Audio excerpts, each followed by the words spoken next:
While fat bikes are generally seen as a bike for riding in snow or sand, there's actually a pretty wide spectrum available. There are even some bikes running those big old tires that aren't even geared towards snow riding. In this video, I'll explain what the different types of fat bikes are so you can buy the one that's best for you.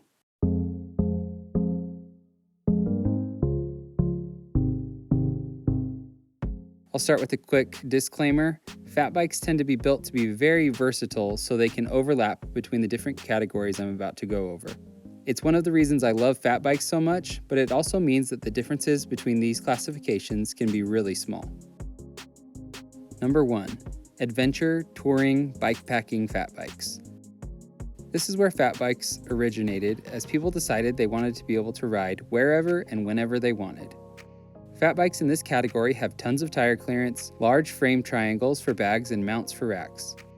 These bikes might have some high-end components, but they're mostly focused on reliability and ease of maintenance.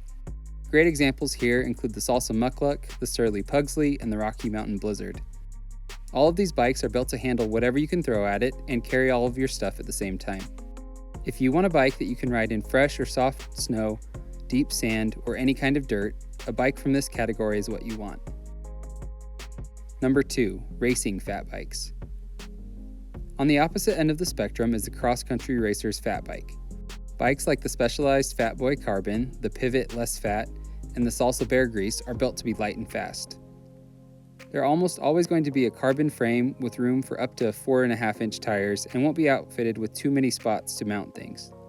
A bike in this category is for you if you plan to mostly ride on groomed or well-packed snow or you just want to go fast. These bikes can also be a ton of fun on dirt because they don't take as much effort to spin up a hill. Number 3. Trail fat bikes. Speaking of dirt, there are some fat bikes that, while still sporting chunky tires, are designed for trail riding more than snow riding. The Surly Wednesday, the Kona Wozo, and the RSD Mayor all have aggressive geometry that makes them excellent bikes for getting rowdy on rough trails. Like a racing fat bike, these bikes typically won't fit the 5-inch wide tires meant for the softest conditions, but they'll still work great in groomed or packed snow conditions. If you don't get a lot of snow or you just love the feeling of fat bikes on normal mountain bike trails, a trail fat bike is probably what you're after. Number 4. Full suspension fat bikes. Modern trail geometry and a hardtail not enough for you? While super uncommon, there are full suspension fat bikes out there. Bikes like the Lenz Fatillac, the Framed Montana, and the discontinued Trek Farley EX are the true monster trucks of the bike world.